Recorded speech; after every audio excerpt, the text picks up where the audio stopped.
अरे भाई साहब, आप जितना अपने आप को गरीब मानते हैं उससे कई गुना ज़्यादा मैं गरीब था।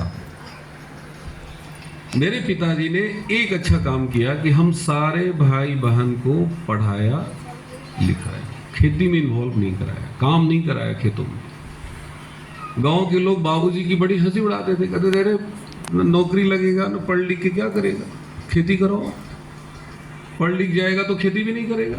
एक चचा जी हंस रहे, कह रहे हाँ एकदम सही बात है। सही बोला ना चचा जी? गांव के लोग ऐसे ही बोलते ना, पढ़ लिख जाए मत देखिए आई बेरोजगार है जी, यानी कि न खेती हुआ ही न इनसे हाँ नौकरी मिली। तो गांव के लोग मेरे बाबूजी को बड़े ताने मारते थे, कहते थे कि आपका बेटा सब बंदर हो जाएगा, कुछ ही काम का नहीं रहेगा, ना खेती करेगा न ये नौकरी मिलेगा। और मेरे बाबूजी एक ही बात कहते थे कि यार बंदर होगा मेरा बेटा ना, आप लोग क्यों परेशान हो रहे हो। मेरे पिताजी किसी की नहीं सुने, खेतों में काम नहीं कराया। आज मेरा खेत कहाँ है मैं पहचानता भी नहीं हूँ। दोस्तों, जैसे तैसे हाई स्कूल पास किए। हाई स्कूल पास करने के बाद मेरे दिमाग में सिर्फ और सिर्फ एक ही विचार चल रहा था। देखिए बच्चा थोड़ा है, आप संभालिए, डिस्टर्ब कर रहा है आज। अगर दिक्कत हो रही है इसको बाहर घुमा दीजिए थोड़ा, बहुत सीरियस प्रोग्राम चल रहा है आज। आज मुझे नहीं पता आप क्या यहाँ से लेके जाएंगे, लेकिन मैं ये सोच के आया हूँ कि आज एक एक आदमी को यहाँ से स्टार रूबी बना के निकाल के भेजूंगा, एक एक आदमी को। हाई स्कूल पास करने के बाद गया पुलिस गया में मेरा एडमिशन हुआ, डिस्टिंक्शन था सारे पेपर में। और मेरे दिमाग में बस एक ही ख्यालात था, मुझे नौकरी लेनी है। क्या लेनी है? तो बिहार में नौकरी के अलावा क्या है? न फैक्ट्री है, न कोई बिजनेस करने की अपॉर्चुनिटी है। नौकरी में भी सरकारी, प्राइवेट तो मिलेगा नहीं। और सरकारी नौकरी के लिए भी बहुत स्थिति खराब है, वैकेंसी निकलती नहीं है। हाई स्कूल में पास करने के बाद मैं ट्यूशन पढ़ाने लगा, छोटे छोटे घर घर जाके नॉक किया, दरवाजे दरवाजे, सर आपके घर में कोई बच्चा है क्या करेगा? मैं पढ़ाता हूँ सर। अरे तुम तो खुद ही बच्चे हो, तुम क्या पढ़ाओगे? हाई स्कूल पास करने वाला बच्चा ही तो होता है। बड़ी मुश्किल से 10 बच्चे हमें मिले, 30-30 रुपया में लेता था, 300 रुपया, 75 रुपये का एक कमरा छोटा सा किराए पे लिया था। बर्तन धुलने के लिए कुआं था, वहीं नहाते थे, वहीं बर्तन धुलते थे। चौकी एक लगा था, उसके नीचे स्टोव था, खाना बनाते थे और फिर चौकी के नीचे। इस तरह से ट्यूशन पढ़ा पढ़ा के हमने अपनी पढ़ाई की जारी रखी। हाई स्कूल पास करने के बाद दोस्तों मैं अपने पिताजी से पैसा नहीं लिया, आज तक नहीं लिया।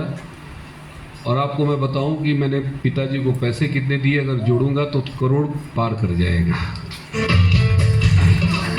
तो कलेक्टर बनना है, IAS की तैयारी करो, दिल्ली जाओ, हम अपना ज़मीन बेच देंगे, सारा खेत बेच देंगे, लेकिन तुम पढ़ाई करो।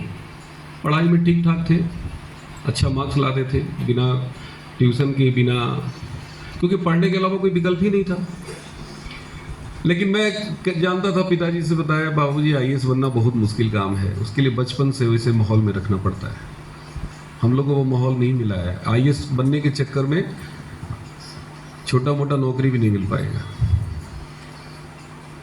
पहली बार बैंकिंग सर्विस रिक्रूटमेंट बोर्ड का वैकेंसी आई और मैंने उसकी तैयारी की, रिटन टेस्ट हुआ, इंटरव्यू हुआ, और मात्र 20 साल की उम्र में union bank of India Uttar Pradesh में मेरी पोस्टिंग हो गई।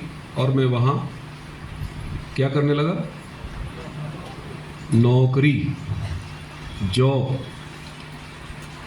दोस्तों, बाद में मेरे घर की स्थिति अच्छी हो गई, छोटा भाई इंजीनियर बन गया, बड़ा भाई मेरे चार्टर्ड अकाउंटेंट हो गए। दिल्ली में अभी IRCTC, आप जहाँ से टिकट निकलवाते हैं, वहीं पे JGM की पोस्ट पे हैं, जॉइंट जनरल मैनेजर। मेरी बहन भी इंग्लिश से ग्रेजुएट है, उसकी भी शादी हो गई। जीजाजी मेरे सेंट्रल बैंक ऑफ इंडिया के भी ब्रांच मैनेजर होकर रिटायर किए। सब कुछ नॉर्मल हो गया था, मेरी शादी हो गई, स्टेट बैंक ऑफ इंडिया के चीफ मैनेजर, उनकी इकलौती लड़की से मेरी शादी हुई, सब कुछ नॉर्मल हो गया था। मुझे RCM की ज़रूरत थी क्या? आज जिस व्यक्ति को सबसे ज़्यादा ज़रूरत है, आरसीएम में सबसे ज़्यादा कमियां कौन निकालता है? निकलता है ना। कहता है कि आपके साबुन में झाग। मैं बोलता हूँ यार जिंदगी में झाग कम है क्या? और आरसीएम में भी झाग ही ढूंढ रहे हैं। तो बहुत सारे लोग हैं। मुझे आरसीएम की ज़रूरत नहीं थी भाई साहब, मैं यहाँ स्टेज पर से खुल के बोल रहा हूँ।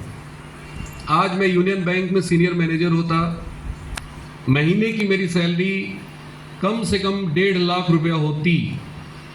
कितनी? 1.5 लाख। और बैंक के अंदर आपको पता है कितने सारे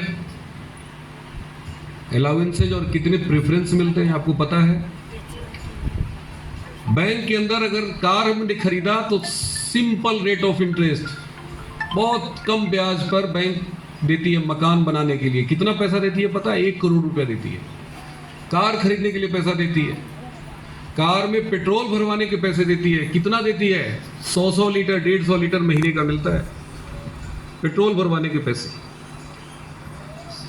मकान का किराया बैंक देती है। कितना देती है आप जानकर हैरान हो जाएंगे। मेरे जो बैच के लड़के हैं 35-35 हज़ार 40 हज़ार रुपया बैंक किराया देती है हर महीने, सैलरी के अलावा बता रहा हूँ आपको। फर्नीचर खरीदने के पैसे बैंक देती है, घर में सोफा बेड पलंग सब बैंक देती है। अखबार खरीदने के पैसे देती है। अगर आप हिंदी पढ़ते हैं तो हिंदी का पैसा, और उर्दू का अखबार पढ़ते हैं तो उसका भी पैसा, 2 अखबार का पैसा। बात समझ में आ रही है? बच्चों की पढ़ाई लिखाई का पैसा, विदेश घूमने जाना है उसका पैसा, हर 2 साल पे टूर मिलेगा उसका पैसा, फैमिली मेंबर के साथ। अरे क्या जरूरत है यार मुझे आरसीएम की? आज बहुत लोग मिलते हैं, कहते हैं भाई साहब हमने भी आरसीएम किया। क्या हुआ? छोड़ दिए। बोलिए क्या हुआ? तो मैं उनको एक ही मैसेज देता हूं कि आपने आरसीएम छोड़ दिया, मैंने आरसीएम के लिए यूनियन बैंक की नौकरी छोड़ दिया। क्या बताने आया हूं, आप मेरे को ना 10 लाख रुपया दो और बोलो कि सर यूनियन बैंक वाला नौकरियां दिलवा दो मेरे को, छोड़ो आरसीएम फारसीएम। सर आप मेरे को 50 लाख रुपया दो, मैं नहीं दिलवा सकता, मेरी औकात नहीं है, मेरी हैसियत नहीं है। अरे आपको तो छोड़ दीजिए, वापस अगर मैं यूनियन बैंक में जाऊं और बोलूं कि सर वो रिजाइन की थे ना, वो नौकरी मेरे को वापस दे दो, दरवाजा बंद हो गया हुआ परमानेंट। मैंने ठुकराया उस जॉब को, जॉब ने मेरे को नहीं ठुकराया, मैंने उस जॉब को लात मारी है। आज आप मेरे को 50 लाख रुपया दो और बोलो कि सर वो यूनियन बैंक की नौकरी मेरे को दिलवा दो, भगवान कसम मैं नहीं दिलवा सकता, लेकिन आज यहां से एक निर्णय लेके जाओ कि सर आरसीएम में जिस लेवल पे आप हो मैं भी जाना चाहता हूं, भगवान कसम एक एक भाई एक एक बहन को स्टार भी ला सकता हूं। बड़ा मुद्दा क्या था? बेरोजगारी था या नहीं था? थोड़ा जोर से बोलिए। नेता चिल्लाता है भारत में बेरोजगारी है, देश में बेरोजगारी फैला दिया मोदी ने, ये कर दिया मोदी ने, वो कर दिया मोदी ने। देखो मैं मोदी समर्थक नहीं हूं, पहले बता दूं। कुछ लोगों का दिमाग ना बड़ा उल्टा चलता है, ओ लगा तुम मोदी समर्थक है ये, हाँ मोदी की बात कर रहा है। अरे मोदी मेरा परिवार थोड़ी है यार, परिवार मेरे आप लोग हो, ये मेरा भाई है, मेरी बहन, मेरा फैमिली है यार, सिम परिवार है मेरा। समझो मैं क्या बताना चाहता हूं। आपके सामने एक आदमी खड़ा है जो यूनियन बैंक रिजाइन करके कर रहा है, यस और नो? आरसीएम में कोई रिटन टेस्ट होता है? कोई इंटरव्यू होता है? 10-20 लाख रुपए का इन्वेस्टमेंट है। आप बताओ ना कितना बड़ा रोजगार है। कोई रोकने की ताकत रखता है आपको? स्टार रूबी बनने से कोई रोक सकता है आपको? क्यों नहीं बनते? नौकरी चाहिए। क्या चाहिए? कीड़ा घुसा हुआ है, डीएनए में चला गया है नौकरी। क्यों नौकरी चाहिए यार? अरे 1000 लोग ऐसे हैं जो यूनियन बैंक, स्टेट बैंक, पता नहीं कितने सारे बैंक, कितने सारे बड़े बड़े पद, सरकारी नौकरी छोड़ छोड़ के लोग आरसीएम कर रहे हैं। 1000 लोग हैं। अर्ज करता है दादा परदादा सब हमारे गुलाम थे, अंग्रेजों की गुलामी किया, मुगलों की गुलामी किया, उन्हीं का डीएनए हमारे ब्लड में आ गया, और हम भी बड़ा होके क्या बनना चाहते हैं? गुलाम। गुलाम बोलो, बड़ा होके क्या बनना चाहते हैं? अरे मैं भी गुलामी की नौकरी किया हूं भाई, 12 साल गुलाम थे, ना अपनी मर्जी से कहीं जा सकते थे, ना अपनी मर्जी से सो सकते थे, ना अपनी मर्जी से उठ सकते थे। हर चीज का टाइम फिक्स था। सुबह उठने का टाइम फिक्स, टॉयलेट जाने का टाइम फिक्स, ब्रश करने का टाइम फिक्स, चाय पीने का टाइम फिक्स, नाश्ता करने का टाइम फिक्स, खाना खाने का टाइम फिक्स, कपड़ा पहनने का टाइम फिक्स, ऑफिस जाने का टाइम फिक्स, ऑफिस से निकलने का टाइम फिक्स, हर चीज फिक्स, इनकम भी फिक्स। कल गया में मीटिंग है मेरी, परसों गढ़वा में है, उसके बाद फिर मेरी मीटिंग कटिहार में है, उसके बाद मीटिंग सासाराम में है, उसके बाद अभी अहमदाबाद से मैं आ रहा हूँ। अहमदाबाद में था, दिल्ली में था, कुछ भी फिक्स। अब अगला सीता पढ़ी कब आऊँगा फिक्स नहीं है भाई यहाँ कुछ भी फिक्स नहीं है, इसलिए इनकम भी फिक्स नहीं है। जोर से बोलिए। नौकरी चाहिए फिक्स, सरकारी नौकरी है ना, पंखा, कुर्सी, टेबल, बैठ के बाबू बन के सरकारी दामाद बनेंगे। नहीं मिल रहा है तो क्या बोल रहे हैं, मैं बेरोजगार हूँ, रोजगार दो। देखो आज हमारा वो टॉपिक नहीं है भाई।